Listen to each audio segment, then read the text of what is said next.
Welcome to Business Live. I'm Mark Croskery. In BL tonight, first up, we've got major manufacturing and distribution company in the edible oils market, the butter market, lots of products here. That's Seprod Limited. A dividend consideration is coming up for them. The board of directors, they're going to be getting together coming right up. It's scheduled for July 26, 2021, and they're going to be considering the payment of a dividend to all shareholders. Now, the gaming and entertainment giant, that's Supreme Ventures Limited, ticker symbol SVL, continuing to do big things, and it is showing with a connected party here doing some trading in shares on the buy side, purchasing a total of just over 55,000 shares during the period June 28th to June 30th.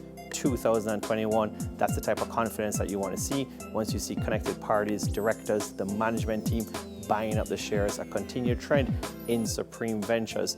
Now, Derrimon Trading here, that's Derrimon Trading Company, ticker symbol DTL, coming out with an advisory similar to quite a number of companies on the Jamaica Stock Exchange. A delayed annual report here and their audited financial statements. So what Derrimon is saying here is that they're not going to meet the extension of July 7th, 2021 provided by the Jamaica Stock Exchange. Derrimon has requested an extension to September 30th, 2021 to complete all the reports and submit them to the JSE.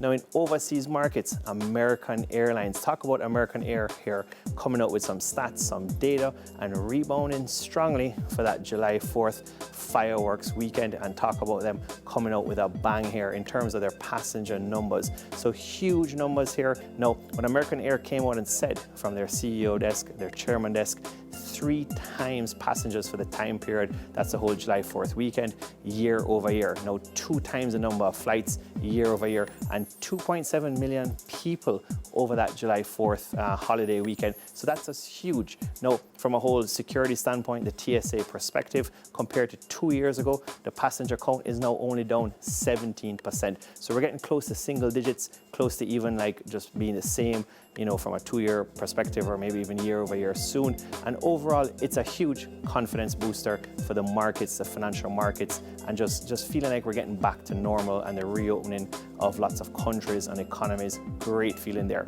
Last up tonight, some economic data here. That's the US 10-year Treasury bond. The yields falling below 1.3%. Now, who would have thought this? The yields were really racing up.